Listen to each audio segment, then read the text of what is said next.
আসসালামু আলাইকুম। জনপ্রশাসন মন্ত্রণালয়ের অধীন সরকারি যানবাহন অধিদপ্তরে নতুন একটি নিয়োগ বিজ্ঞপ্তি প্রকাশ করা হয়েছে। গাড়ি চালক পদে বিশাল একটি নিয়োগ বিজ্ঞপ্তি প্রকাশ করা হয়।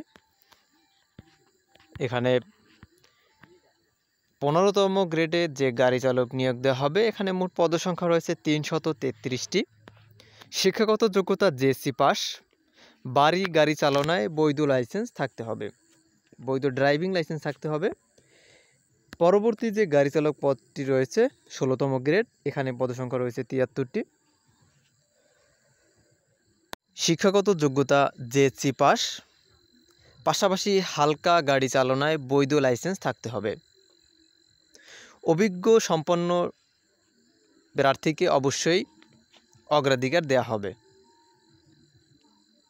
এবার দেখে নেওয়া যাক আবেদন পদ্ধতি, আবেদনের লিঙ্ক এবং আবেদনের খরচ। পরীক্ষায় অংশগ্রহণে ইচ্ছুক প্রার্থীগণ dgt.teletalk.com.bd এই ওয়েবসাইটে গিয়ে আবেদনপত্র পূরণ করবেন। আবেদনপত্র জমাদানের শুরুর তারিখ 20 নভেম্বর 2024 সকাল 10টা থেকে এবং আবেদনপত্র জমাদানের শেষ তারিখ 15 ডিসেম্বর 2024 বিকাল 5টা পর্যন্ত। আবেদনের লিঙ্কটি আরও একবার জানিয়ে দিচ্ছি, dgt.teletalk.com.bd। এবার জানিয়ে দিচ্ছি আবেদনের খরচ। গাড়ি চালক পদে আবেদনের জন্য আপনাকে টেলিটকের মাধ্যমে 223 টাকা করে পেমেন্ট করতে হবে।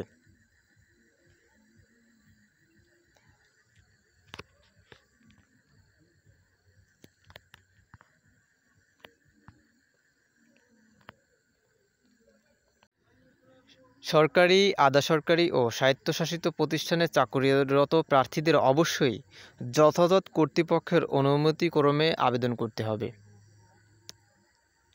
মৌখিক পরীক্ষার সময় প্রার্থীদের অবশ্যই নিম্নে বর্ণিত সনদসমূহের মূল কপি প্রদর্শনপূর্বক অতিরিক্ত এক সেট সত্যায়িত ফটোকপি দাখিল করতে হবে।